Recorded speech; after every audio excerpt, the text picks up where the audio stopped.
The key point of your testimony seems to be nothing other than the point of the knife which you saw being stabbed into Detective Goodman. Oh, I crack myself up sometimes.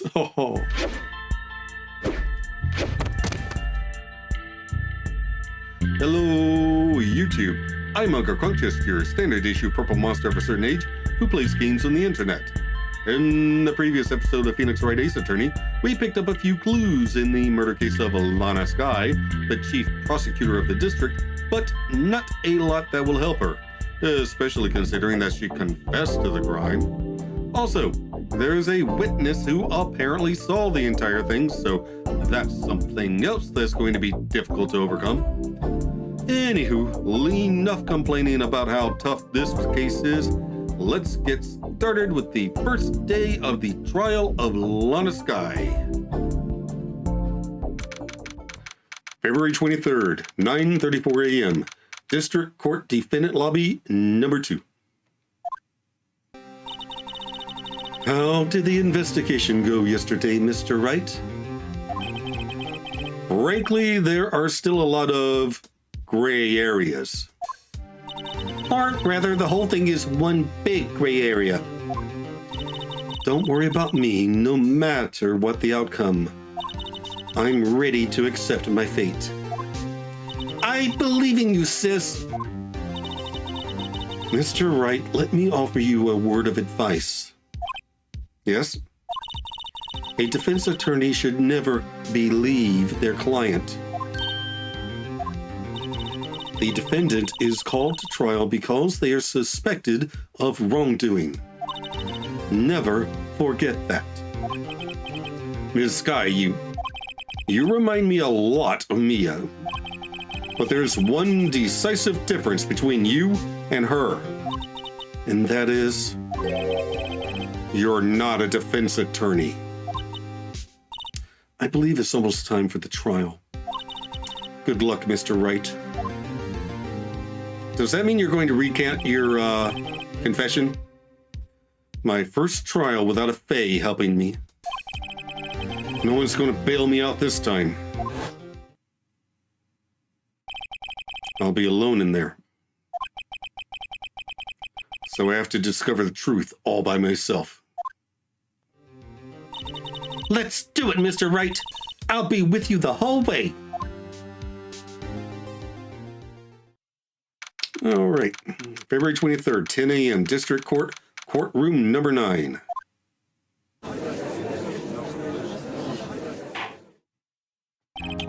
Court is now in session for the trial of Ms. Alana Skye. The defense is ready, Your Honor. The prosecution has been ready for a while, Your Honor. Edgeworth.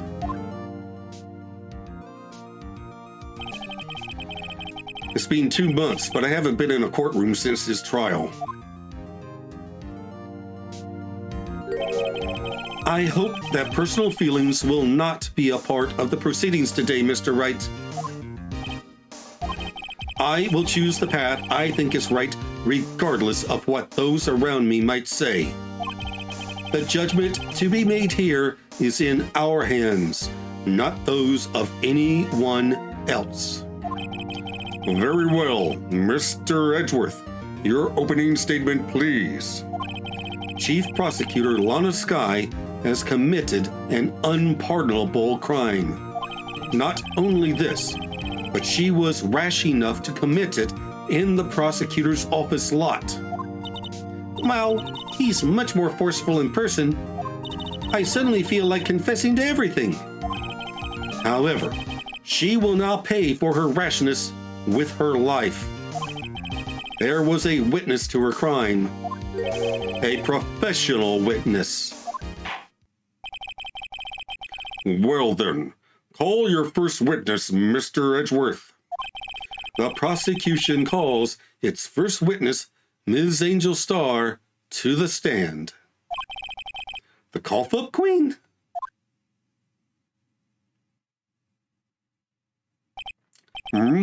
Haven't I seen you somewhere? You ordered the caviar lunch, right? Oh, caviar! I've never eaten caviar before. The judge is really wolfing it down. And for you, I have a Fiesta Bowl. Thanks. Will the witness state her name and profession? And you, sir. Did you order the fingerprint lunchbox? It is too early for lunch. Your name and profession, please. Well, Your Honor, how does it taste? So this is why everyone raves about caviar. It's so tasty it hurts. I always thought caviar would taste like pickled tapioca. What the heck does pickled tapioca taste like? Name, profession, now. Me? The name is Angel Star. Don't go forgetting it. I find myself running Lunchland these days. Is that what you wanted me to say, Mr. Edgeworth? Very well. Witness, please describe the incident to us. The prosecution will wait. I'm not finished eating. Hurry up! Very well, Mr. Edgeworth. As you know, we usually call on the police to provide a description of the crime. Your Honor, as Mr. Edgeworth has said to the court, I am a professional. What exactly does that mean? Until 2 years ago, Ms. Angel Star was a special investigator with the police. She was a first-rate homicide detective. What?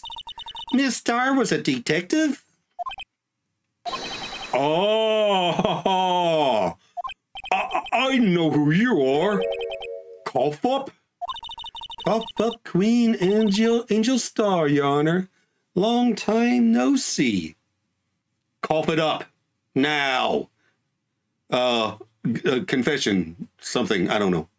Not vomit, I'm guessing. Very well.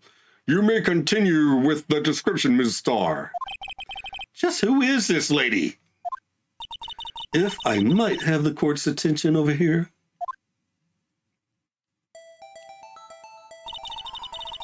The parking lot at the prosecutor's office is divided into 2 blocks. A block is for the prosecutor's office personnel. B block is for visitors and clients. A chain divider separates the 2 blocks. I suppose that's to keep visitors from taking up prosecutor's spaces, yes? The crime took place by a car in the back of A block, in the car's trunk. The killer stabbed the victim with this knife and went to drive the body out. Unfortunately for her, there was a witness and an arrest was made on the spot. And who was this valiant witness? Why, it was me, Your Honor. Okay, parking lot floor plans. Witness, did you see the very moment of the crime? Of course, Your Honor. Immediately after that, I apprehended the chief prosecutor. It seems rather cut and dry, doesn't it? Well, Mr. Wright, I can't agree on principle, Your Honor. It seems that some poor losers are unwilling to accept the truth, Your Honor. Shall I proceed to crush what little hope they have remaining? If you can, then give them your worst, Miss Starr. Wait, are they talking about me? The witness's account. Somehow, I always knew a day like this would come. I was on my way to deliver a lunchbox to my boyfriend. when I sensed something. Perhaps it was my finely honed detective's intuition at work. Through the wire fence, I saw the chief prosecutor standing next to a garish car. The chief prosecutor was holding a knife in her right hand. Then she thrust the pointy tip of the knife into Detective Goodman's chest. Bringing a lunchbox to your boyfriend? How touching. As you can see, there is no room for doubt. The key point of your testimony seems to be nothing other than the point of the knife which you saw being stabbed into Detective Goodman. Oh, I crack myself up sometimes. So, how does it feel to be so utterly crushed? I'm still thinking about that. It's merely a flesh wound, Mr. Wright. Very well, Mr. Wright. You may cross-examine the witness. Okay, cross-examination time. Somehow, I always knew a day like this would come. Why? How did you know? I respect the prosecutor's basic abhorrence of crime, yet their methods are ugly and twisted. Twisted methods will always lead to tragedy. The lunch lady's uninformed opinion is duly noted. Given that they are used to erasing inconvenient evidence at their whim, killing off a detective that knew too much is merely an extension of that. She makes a point given the recent evidence with Von Karma. Miss Starr, do you have something personal against prosecutors? I felt that I had found my dream job when I became an investigator. And if I hadn't been laid off by those prosecutors over there, I'd still be one. Laid off? She was fired. To me, prosecutors are nothing more than worms. That said, I am a pro, as you know. My testimony is unbiased and flawless. Very well. You may continue, Ms. Starr. I was on my way to deliver a lunchbox to my boyfriend. Which one? This boyfriend. He's the detective? Not that boyfriend, the security guard. That boyfriend? You have several? Yes. This boyfriend, that boyfriend, and the other boyfriend. Care to join? And the yet another boyfriend position is still open for applicants. I'll just stick with the lunches, thanks. Note to self. The judge had to think before replying. The security guard room is in the lot, in A block. It's up on the second level, so you can see everything from there. That would be the room with the security sign. Incidentally, did you bring your lunchboxes by car? Since I'm a visitor now, I parked in B block. So, she was in B block when she witnessed the crime. When I sensed something, perhaps it was my finely honed detective's intuition at work. Through the wire fence, I saw the chief prosecutor standing next to a garish car. By garish car, you mean Mr. Edgeworth's car, yes. Mr. Edgeworth's? Incidentally, the knife with which the victim was stabbed was also Mr. Edgeworth's, wasn't it? Indeed, it was. What an odd case this is. And the person you saw, you are sure it was the defendant? I saw her from no farther than 30 feet away. I am certain it was her. If she's telling the truth, we're doomed. Let's just do what we can. Even if we don't have any proof, we can always nitpick. Witness, in your testimony, you clearly stated the following. Prosecutors are nothing more than worms, ergo. You are a biased witness. You might want to keep those silly opinions to yourself in the future, rookie. Huh? Rookie? Unless you're willing to risk the consequences of doubting me.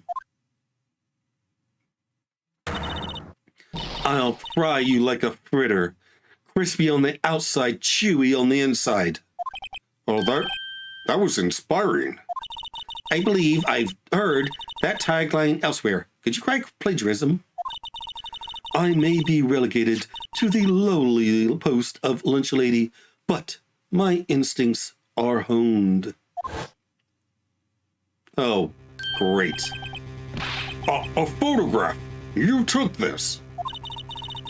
The moment I witnessed the crime, my reflexes took over and snap, I took a picture.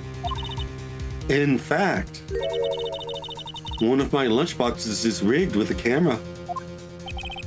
I suppose that's more exciting than just hanging it around your neck. Witness, why am I only seeing this photograph now? You think I'd show it to you, a prosecutor? Think again.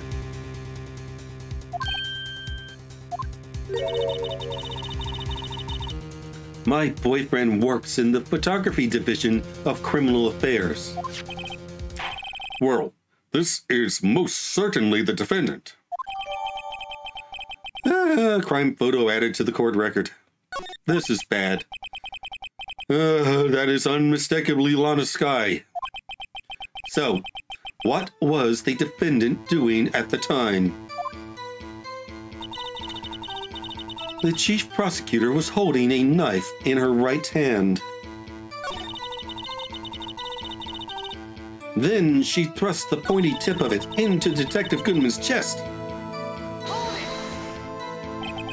Tell me more about this knife that the suspect was carrying.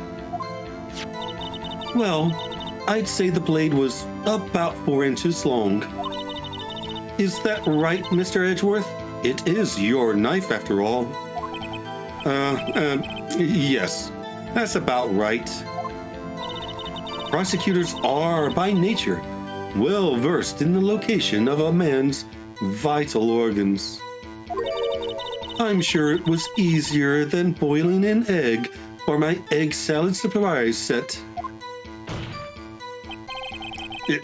You can't testify as to her ability to kill an egg? I mean, a person? Perhaps a chicken salad set would have been a better metaphor. So, the defendant was holding a knife. What then? Then, she thrust the pointy tip of the knife into Detective Goodman's chest. Tell the court why you didn't try to stop this crime. She was 30 feet away behind a fence. You did see her raise the knife to strike, no? The defense has a point. Unfortunately, by the time I realized what was going on, it was already too late. Too late? Yes. The next moment, the chief prosecutor brought down the murder weapon. I see. It's only a flesh wound, Mr. Wright. We can make it. You said that before. Anything else? Scientifically speaking, Miss Starr's testimony is flawless. Sounds pretty fatal to me. What do we do? Is this it? Is my sister guilty? Let's just keep our heads cool and press the witness a bit, shall we? For some reason, having her panicking next to me makes me calmer. Don't smile like that.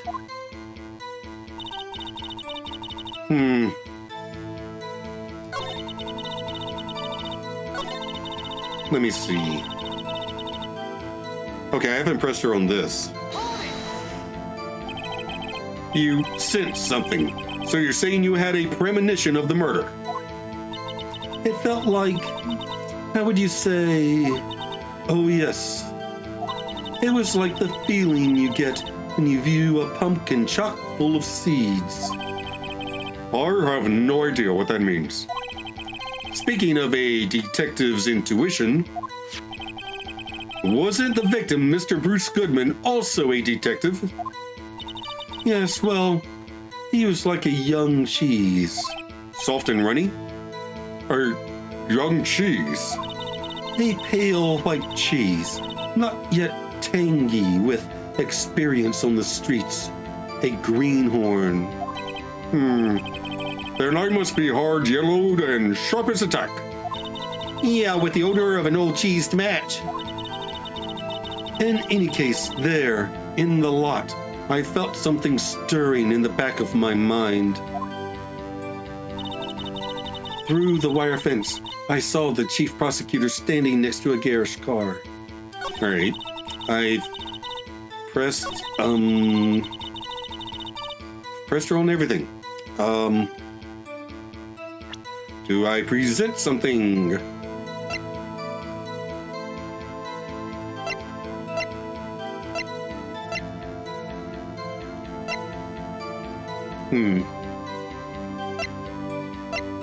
Died within an hour and a half of 4 p.m. That's a bit vague.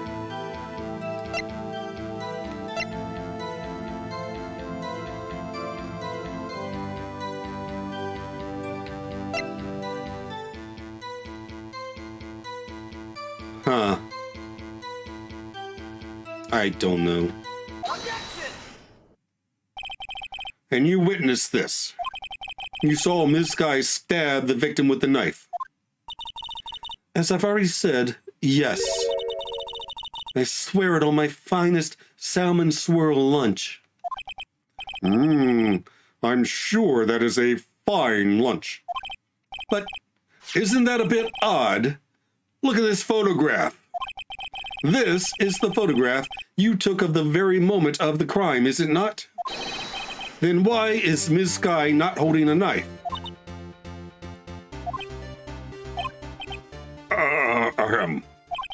Mr. Edgeworth, your thoughts? Objection. That had to be the weakest objection ever, Edgeworth. Yet, it was still stronger than your ever-feeble mind, Mr. Wright. Well, what do you mean, Mr. Edgeworth? This photograph was not taken the moment before the stabbing. This was taken the moment after the stabbing. And how can you tell that?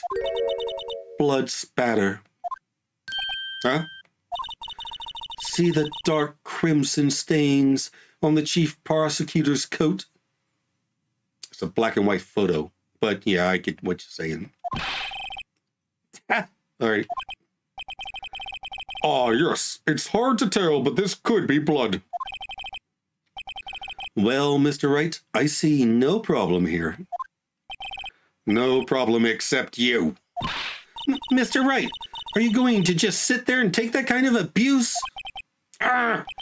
You got a better idea? Object.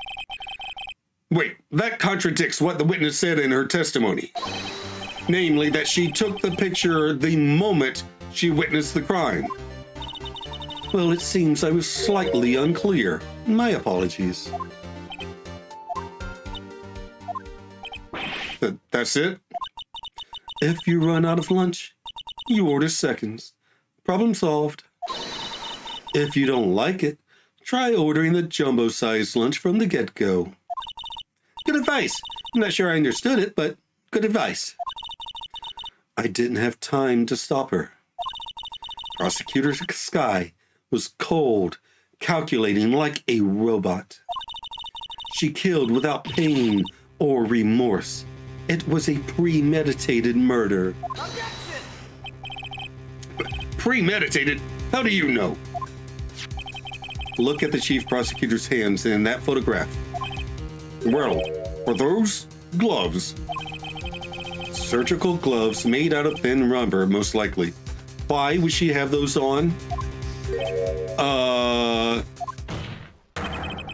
If it was not premeditated, she would not be wearing those gloves. Ah!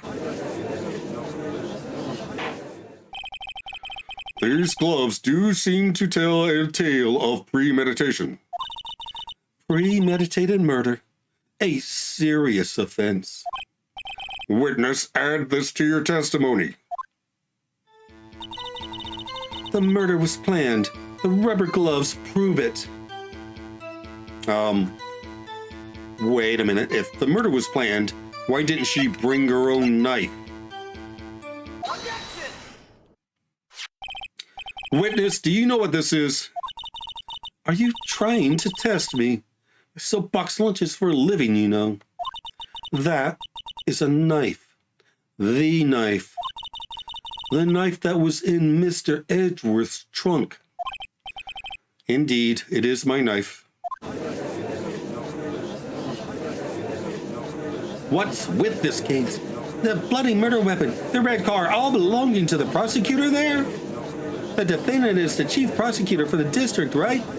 Mommy, are those prosecutors bad people? The defense has a request.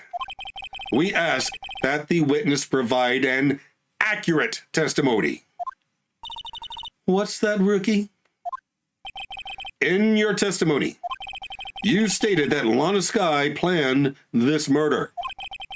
And that's why she was wearing those special gloves. Seems like a natural conclusion to me. The gloves do indicate planning. However, why would she not also prepare the most important thing, the murder weapon? Oh. This knife just happened to be in the trunk of that car. Ladies and gentlemen, if you're going to plan a murder, you don't forget the weapon.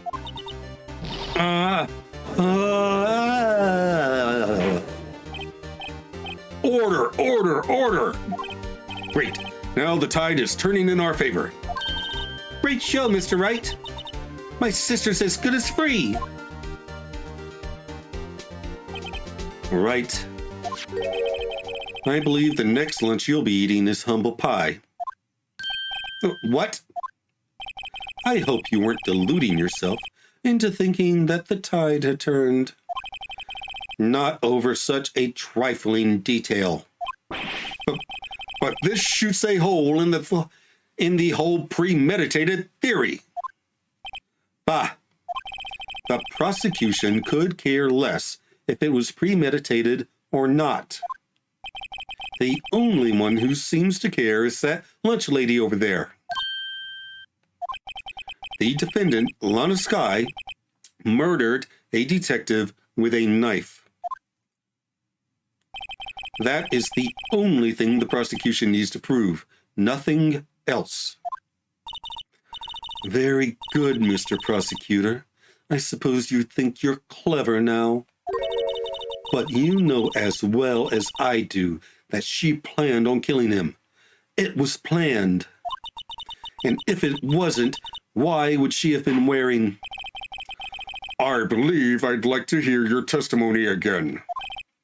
Witness, please tell us only what you saw, not what you thought. How dare you?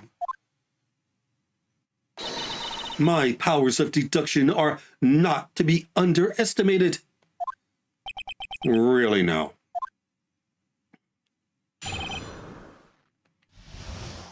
Okay, Angel's deduction. Lana Skye intended to murder Detective Goodman. That's why she called the victim all the way to the prosecutor's office. I'm sure the chief prosecutor had a grudge against the victim. Nothing else could drive that human machine to plunge the knife in again and again. Again and again. The victim was summoned from the police department to the prosecutor's office. It does sound a lot like premeditation, doesn't it? Okay, where is the evidence that she called him there? So, if I ordered a pizza, does that mean I'm planning on killing the delivery boy? In any case, the defense may now cross-examine the witness. All right. Okay, the first thing that caught my ear was stabbing again and again.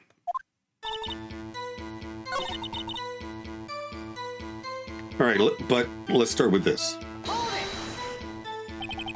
You have no proof that Ms. Sky called him there.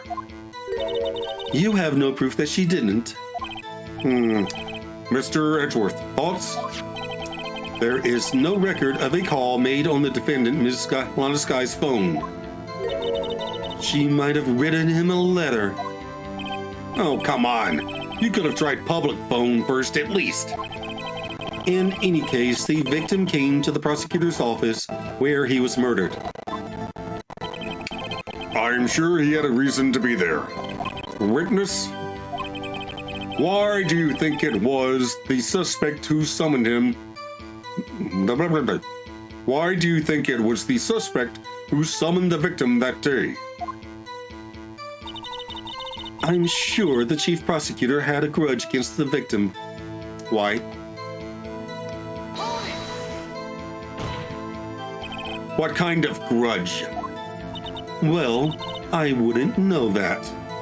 Of course you don't. That's because she didn't have a grudge. Rookie.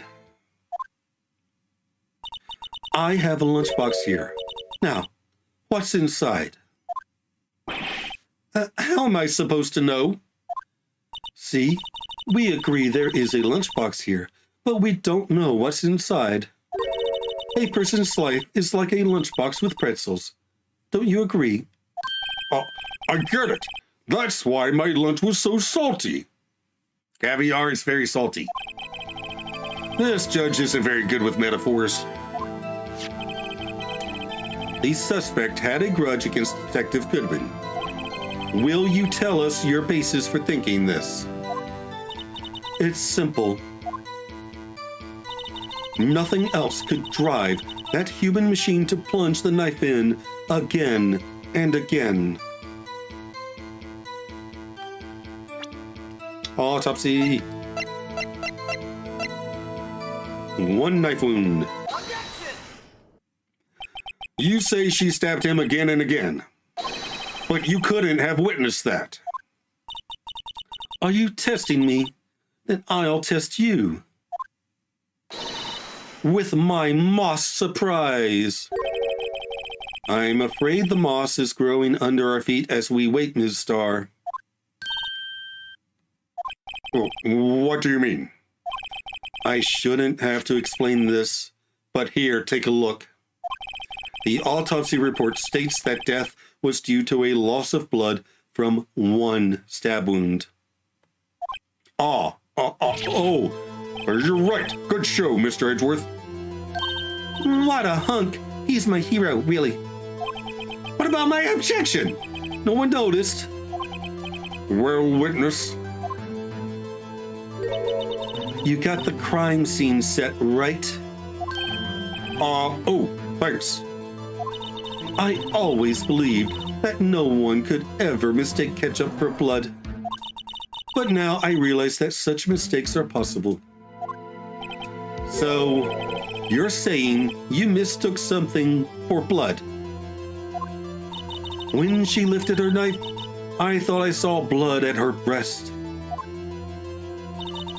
Splattered blood from her victim. That's why I thought she must have stabbed him at least twice. Then tell us what you saw that you thought was blood. Testify. Her red muffler looked like blood to me. That's how ghastly the whole scene was. Wait a minute. What red muffler?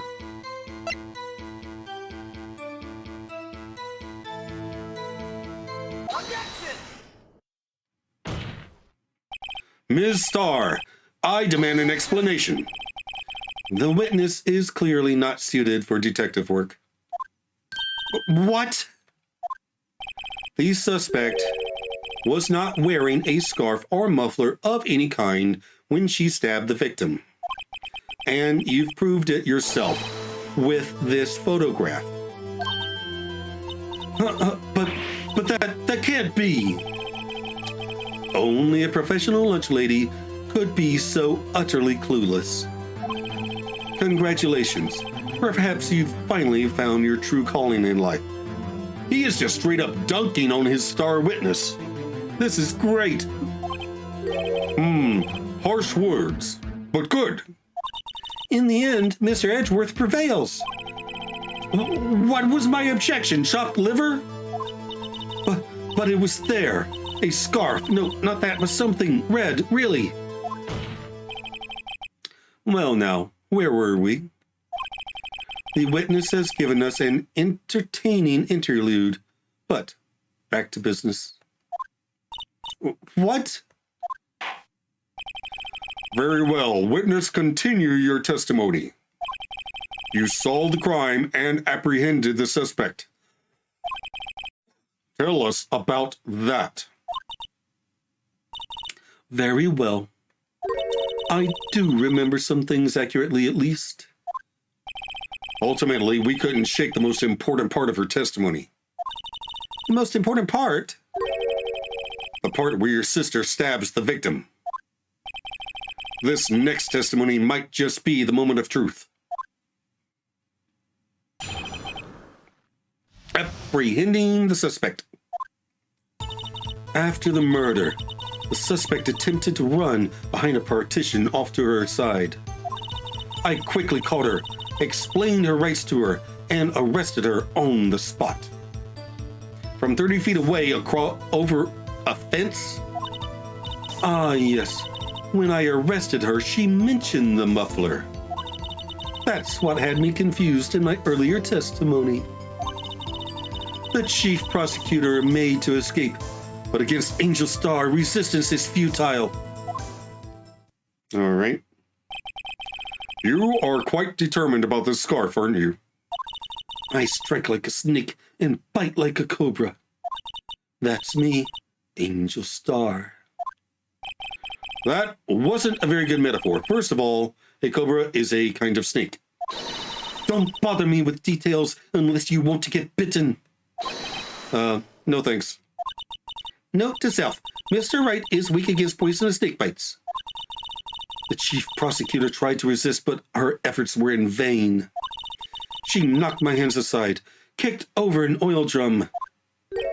An oil drum? Hard to imagine. Oh, she's beautiful, but deadly. A predator, this one. A leopard woman. Rawr. Very well, Mr. Wright. Your cross-examination, if you will. All right. After the murder, the suspect attempted to run behind a partition off to her side.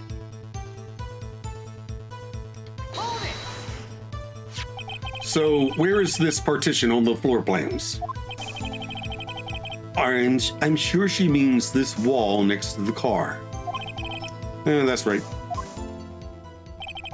There was a wall there, about 6 feet high. She was obviously trying to hide herself. Quite a natural thing for a criminal to do. And what did you do then? I quickly called her, explained her rights to her, and arrested her on the spot. How? You say quickly. Were you close to the suspect? As I just said, I was only 30 feet away from her the whole time. Maybe I should press her for more details? Yes. I'd like to see this on the floor plans just to be safe. The Lunchland car was... She was a visitor, thus she was parked in B block. So you witnessed the murder from here? That would make it about 30 feet to the car, yes. Is that correct, Miss Starr? Yes, that's right. But there was a chain link fence in front of you? I went over it, of course. Amazing! The cuff-up queen lunch lady athlete indeed. It would have taken her a little time to climb over the fence, so she couldn't have gotten to my sister that fast. Yeah, that fence was about 9 feet high, too. So how did Ms. Sky not get away? Ah, yes. When I arrested her, she mentioned the muffler. That's what had me confused in my earlier testimony. Why did she mention a muffler? She mentioned the muffler. What exactly did she say? If I remember exactly, I would have told you in my testimony. Cheeky. Anyway, all I heard her say was the word muffler. Just that one word. So what you heard wasn't the suspect talking to you, but to someone else. Yes, the chief prosecutor was talking on her phone, which she dropped at the trunk of the car. Her phone, she can't mean... Ask further. By phone, do you mean this cell phone discovered at the scene of the crime? Yes, ultimately. Ultimately? My memory... It's like a salmon heading upstream, you see. No, the court doesn't see, Ms. Starr. The chief prosecutor first attempted to use the phone hanging on the wall. On the wall? That's right. Near the car, there was an emergency phone on the wall. Apparently, it was out of order. And so she used her cell phone. Indeed. The emergency phone was out of order that day. Good witnessing, witness. Good witnessing? Whatever happened to good testifying? You should, of course, add this to your testimony. The things I do to please this rookie defense attorney. Ah, okay. The word muffler was overheard during a call made to Emma at 5:18. I saw it all. How she tried the phone on the wall, but had to use her cell instead. No. Do you think you could restate your testimony for the court? Aha! I was going to ask the same thing. I'll only say this one time, so listen close, rookies.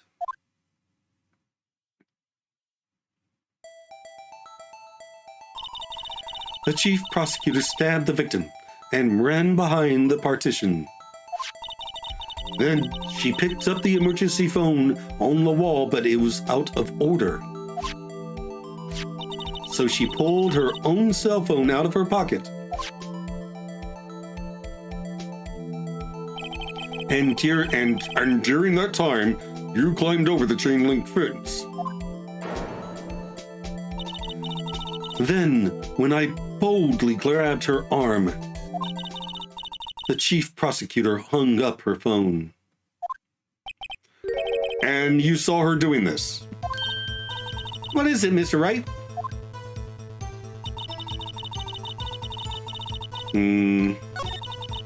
Here.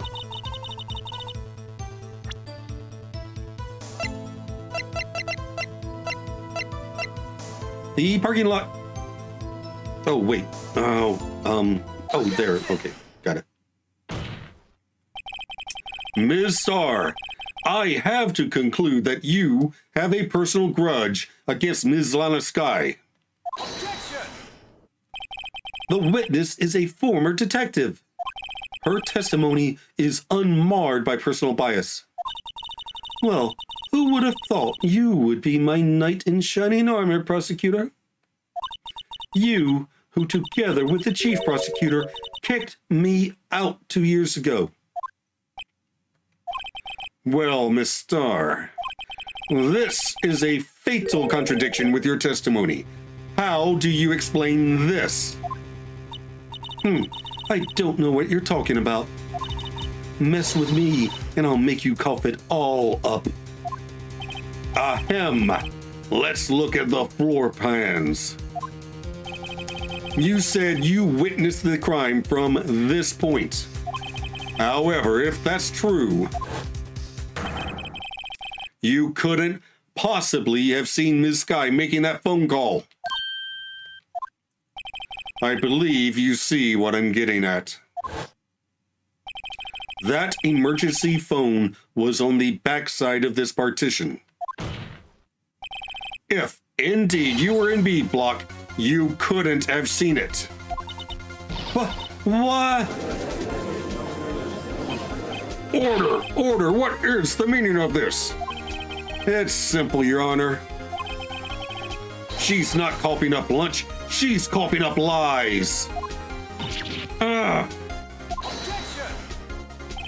That's quite a claim, Mr. Wright. Perhaps you will allow me a question.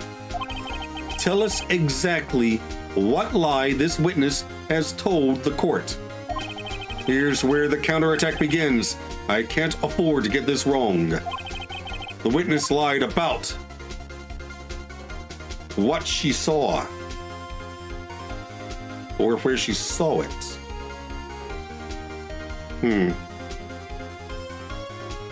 Could be either one. She lied about what she saw. In other words, she didn't see Ms. Sky using that emergency phone. It does seem hard to imagine how she could have. Very logical.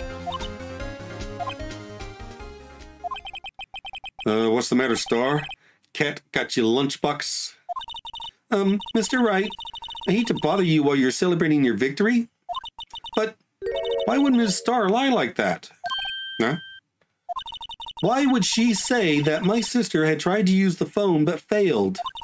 It doesn't make any sense. Why lie about something so insignificant? Oh, dang, she's right.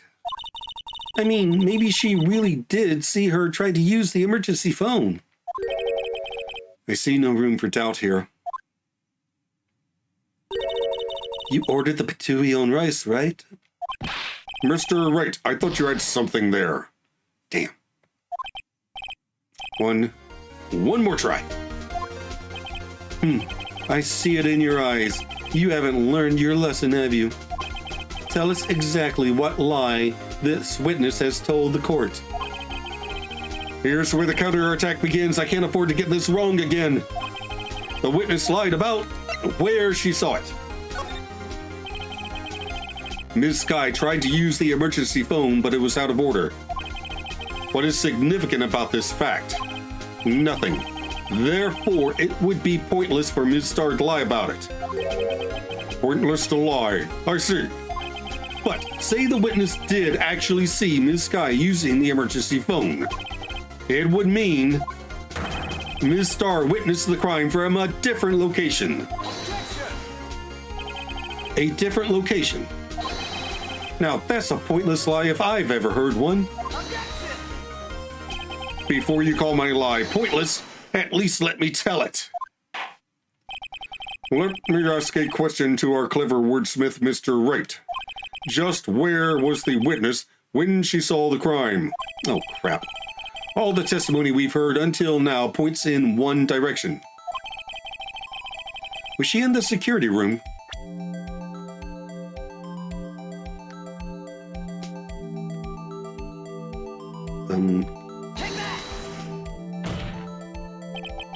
This is the only place where she could have been. The security guard room? Indeed, the security room in the underground parking lot is well positioned. It's built on the second floor, so you can see the entire lot, except for the lot that you park in. She would have been able to see the emergency phone from there. But why there? There are many other places where she could have seen the phone. Not in this case, Your Honor. The witness, not being part of the prosecutor's office, couldn't park in A block. The only place where she could have seen the crime and the back of the partition is here. I remember in your testimony you said you brought a lunch to your boyfriend in the security guard room, yes? Well, Ms. Starr, how many years have I been getting the better of men? To think that the tables could be turned. Today, a man has got the better of Angel Star. Oh, no, wait. Okay, so the security guard room is high enough up that she can see over the partition. But she could only see that Lana Sky was there, not see her stabbing. Still not great. Order, witness! What have you done? You used to be a detective. You should know better. I'm not turning back. The guilty will be punished, and I'll do what I must to make sure justice prevails. The guilty? Is she talking about Ms. Sky? Mr. Wright? Doesn't this strike you as odd? Why did Mrs. Starr lie? It doesn't make sense. Huh? She could have just said she saw the crime from the security guard station. It wouldn't change anything. But where did she get the photograph? Exactly. This photograph tells all. It was the defendant who stabbed the victim. That truth still stands. Objection! It still stands. I disagree, Mr. Edgeworth. What? If a witness is found to be lying, they're guilty of perjury. She knows this. She wouldn't risk that without a good reason. So tell us what her reason was, Mr. Wright. Huh? Me? Who else? Mr. Wright, let's review what we know. Ms. Starr witnessed the crime from the security guard station. But she lied and said she saw it from B block. It must make a vital difference, but what? What would change? Let's see. Angle of view to the crime and distance to the crime.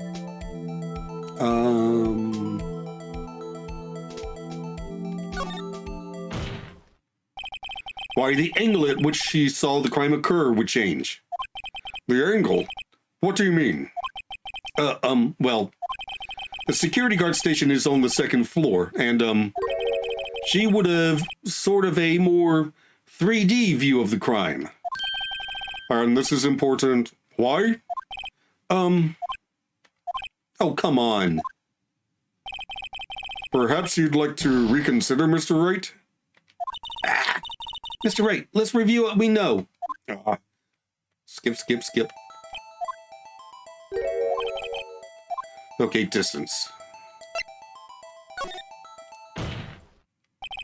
It changes the distance between her and the scene of the crime. Objection!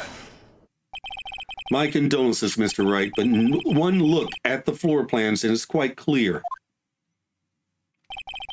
The distance between the scene of the crime and the guard station is 30 feet. I don't see how that would change what she could see. Objection! What she saw is not in question here. What matters is the time it would take her to reach the scene of the crime. Ms. Starr, you witnessed the crime from the security guard station. Now, how long did it take you to go from there to the scene of the crime where you arrested Ms. Sky? Well, witness? Yes? You ordered the squid wheels, right? The quality of my lunches has gone from low to inedible. I was bringing a PB&J lunch with fresh boysenberry jam to my boyfriend.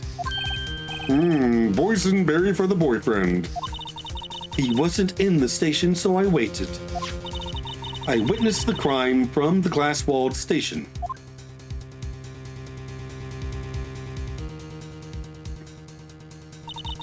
And before I knew what I was doing, I found myself running towards the scene.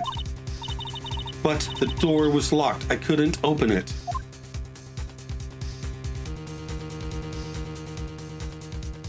Oh, okay, so this is when she took the photograph. That's why I had to go through the visitors' parking in B block. That's quite a detour. It probably took me at least 5 minutes to get to the scene of the crime. Oh, 5 minutes? This changes things considerably. But it was that woman over there in the defendant's chair who stabbed him. I know it. I have photographic evidence. I swear it. I swear on my finest plastic spork. You have a point. And the spork is a wonderful invention. Would you like another caviar lunch? Absolutely. Uh-oh. Mr. Wright, you have to do something. Do I have any evidence to stop this? Raise an objection. 5 minutes between the witnessing of the murder and the arrest. Think about it. The call was made at 5:18. You can make pasta in that amount of time, if you like it al dente. I've got lunch boxes that tie pasta into knots, rookie. A 5-minute blank. Isn't that strange? Strange. If you were a criminal, what would you do with your 5 minutes, Your Honor? Well, I guess I'd flee the scene. Hey! Don't get the wrong idea. I didn't kill anyone. But you have the instincts of a killer. You would run, but this time it was different. Ms. Sky dawdled at the scene of the crime. She even had her picture taken. No true criminal would act in this way. It's inconceivable. Yeah. Well then, it seems we've come to the end of this testimony. The witness has a grudge against the defendant and a blank in her testimony. Mr. Edgeworth is the next witness ready to go. Unfortunately, I appear to have overestimated this witness on account of her professional history. We did it! We screwed that can shut, Mr. Wright! That was too close. I am afraid that the Cough-Up Queen has been dethroned. And with that, court is adjourned. Whew. Hold it! What? Who said that? Mr. Edgeworth, you ordered the squid wheels, right? That's the one she tried to foist off on me. I prefer not to take the defense team's leftovers. Anything else to say? I might be able to save you. I have decisive evidence. Well, what was that? Is this another one of her trick lunchboxes? My apologies, but we have no further questions to ask of you, Ms. Starr. Ah. Is this your jumbo lunchbox? Woohoo! A triple-decker! Out of deference to the witness's determination, I'll allow one more testimony. Let's hear about this decisive evidence. Like the Lunchland motto says, you won't be disappointed. What's she going to pull out of her lunchbox this time?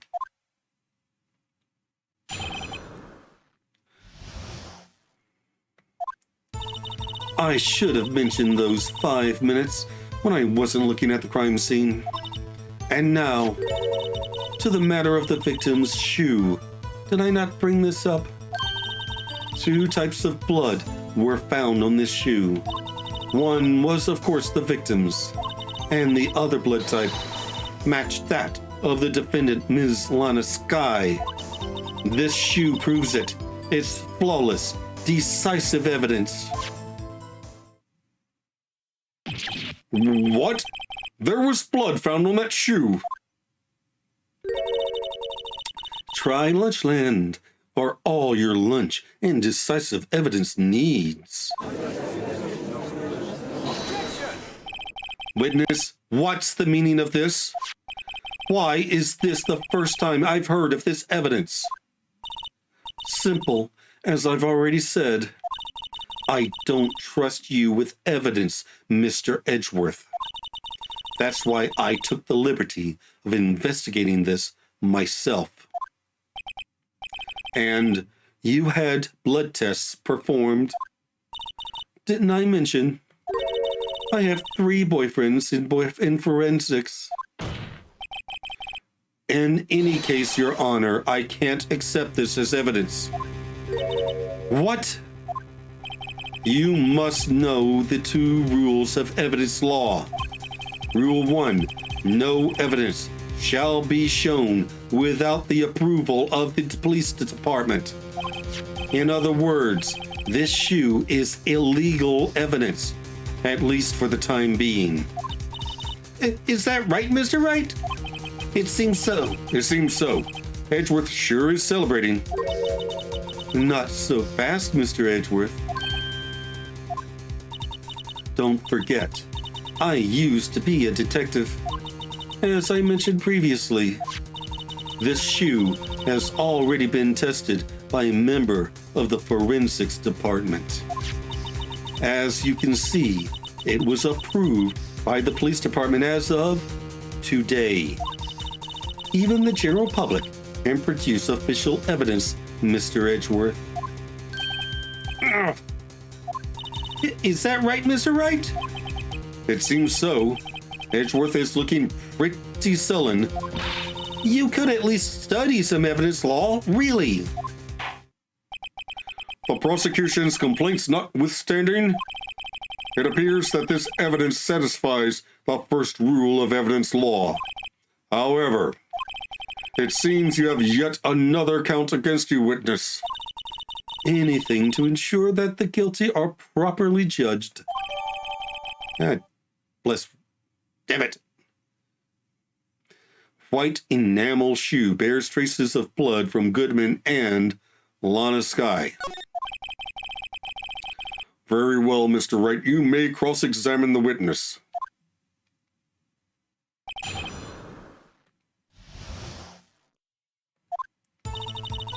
I should have mentioned those 5 minutes where I wasn't looking at the crime scene. And now to the matter of the victim's shoe. Did I not bring this up? Okay.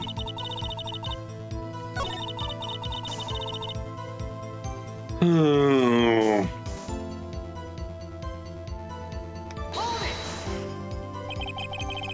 I can't let this evidence go through without a fight. You ordered the peppered fish guts, right? Some like it hot, Mr. Wright. Some like your client. She's in enough hot water to make a whole vat of soup. Mr. Wright, do you or don't you have a problem with this shoe? A problem? This is critical. Is there a problem with the victim's shoe? Yes, but I don't know what it is. I'm not imagining things. I'd say there is one critical problem with this evidence. A clear contradiction. That gleam in your eyes. You're still young, rookie. I'd give you a peppered fish gut now. But you couldn't take the heat, could you? Let's hear what Mr. Wright has to say. What is contradictory about the victim's shoe? Show us the problem with this evidence. Crap. Oh,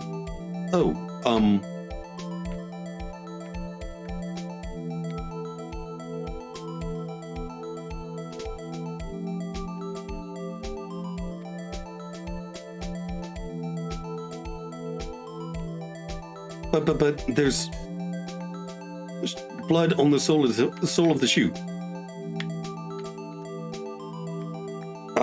Okay, I guess that?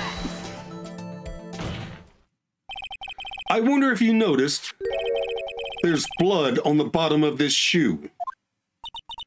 Don't mess with me, rookie, or it'll be your blood on the bottom of my shoe. Indeed, there is quite a bit of blood on the bottom of the shoe. It makes sense. The victim was stabbed with a knife. What could possibly be contradictory about blood on the bottom of the shoe?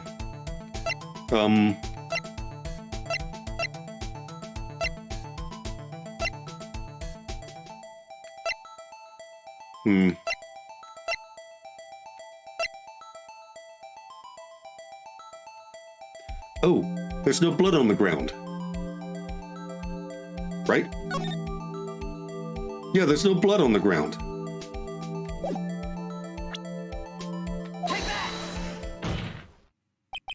The problem lies in the footprint. The footprint? Note that the bottom of the victim's shoe is covered in blood. Then, isn't it strange? Why weren't any bloody footprints found by the scene of the crime? Aha! As you can see, there were no traces of any such footprints at the scene of the crime. That contradicts your claim about this shoe. This picture only shows part of the floor, so there could have been bloody footprints. Then where are they, Mr. Edgeworth? Because we checked the scene and found nothing of the sort. Order, order, order! Well, witness? What? Great going, Mr. Wright, but is it true that the lack of a footprint is a contradiction? But then we have to ask why there wasn't a footprint. Oh, that's true. There has to be a reason why there wasn't a footprint. Think, Mr. Wright, think. Hey, I don't know why it's not there. I'm just good at finding contradictions. What?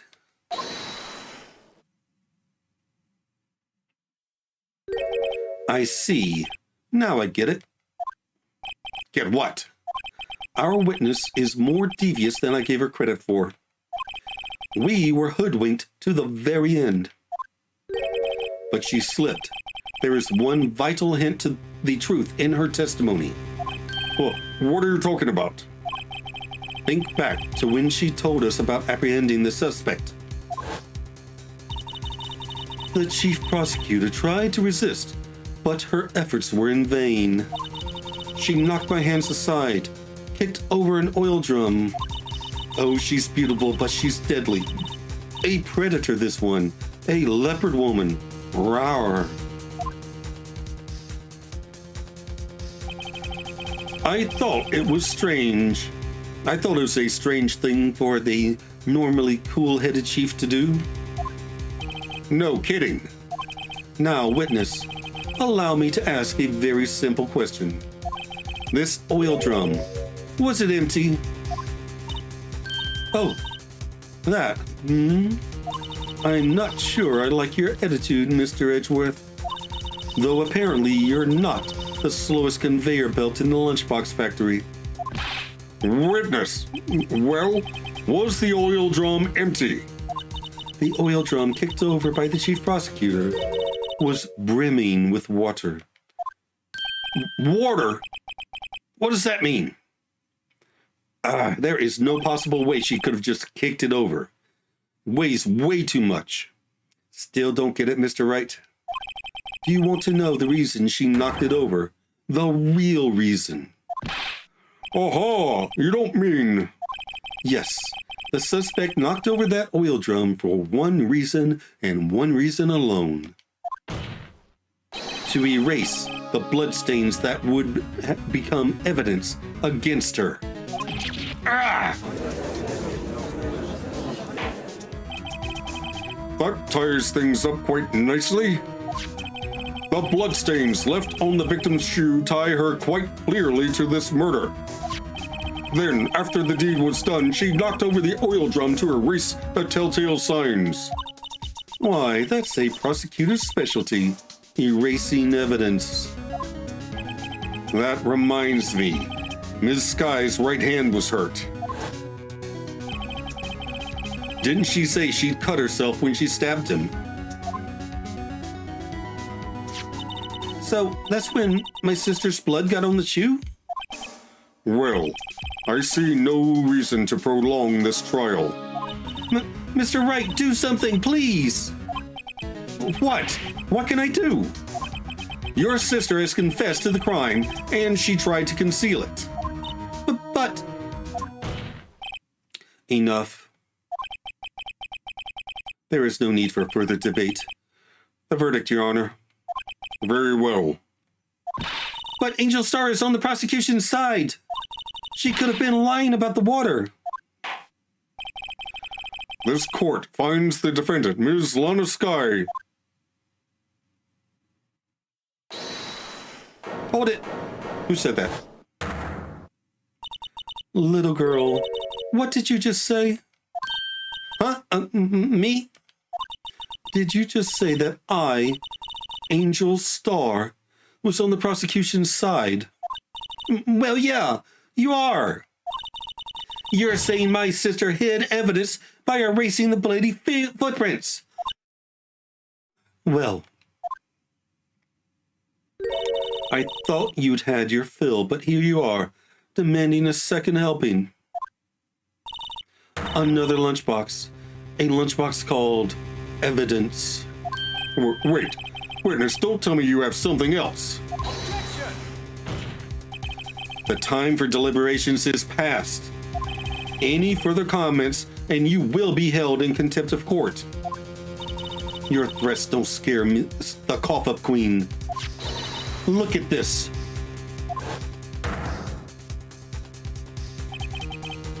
A photograph? I had it just in case anyone had the gall to suggest that the white shoe didn't belong to the victim. I see no room for error in this evidence. Mr. Wright, wait! Look at the asphalt in this photo. Hey, it's clearly wet. Damn. Erasing the last trace of doubt from the court's mind. Immediately after the murder, the crime scene was washed with water. I'm sorry, Mr. Wright. I guess I couldn't help after all. It's not your fault. I knew I couldn't win this case from the beginning. And it seems this is what your sister wanted anyway.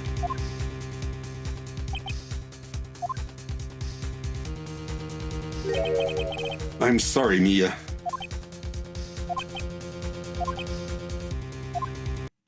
Right. Whether or not, don't be so quick to throw in the towel. Get yourself up off the asphalt. Take another good look. Don't give up. Not until the bitter end. This is the last piece of evidence. Very well. This time I'd like to declare a verdict for good. Objection! Your Honor, wait. What is it with you people? Can't I hand down my verdicts in peace anymore?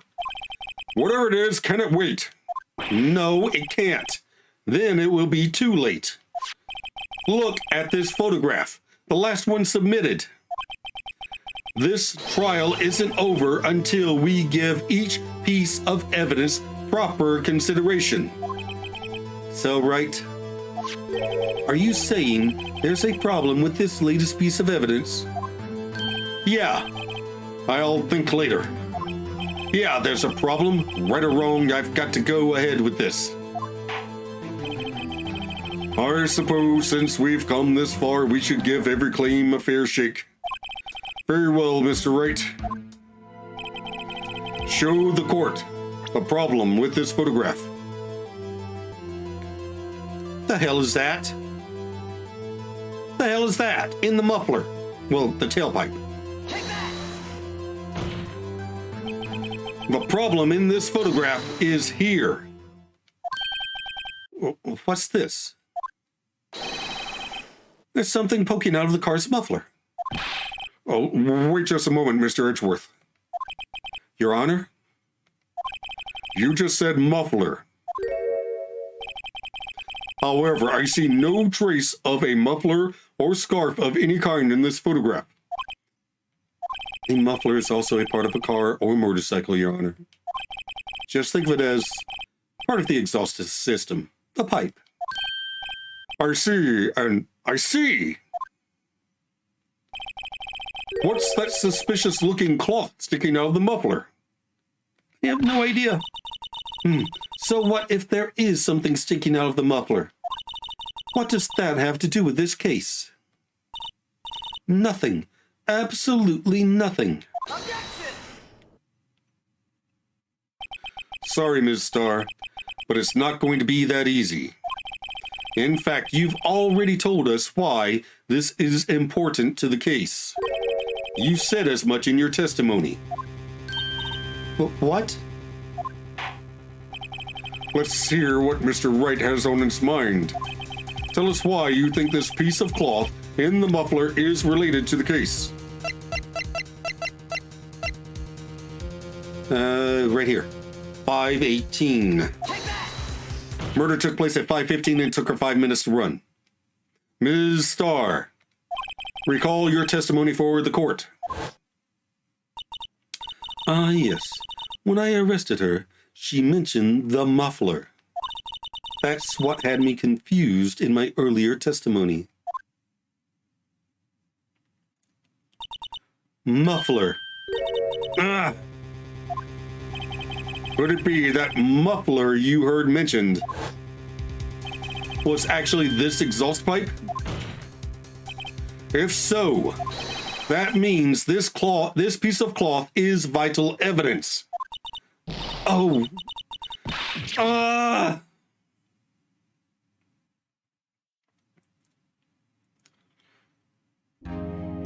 Well, it seems we will have to suspend the proceedings. Suspend? I find myself wondering about that piece of cloth. If we leave any question unanswered here, we do a disservice to the law. Have the car at the crime scene inspected at once and bring me that cloth. The verdict will wait until after we've seen all the evidence. Agreed? I suppose so. Whew. That was close. But we made it. At least for now. This court will adjourn for a 30-minute recess. It's lunchtime after all. He's still hungry? To be continued. Okay.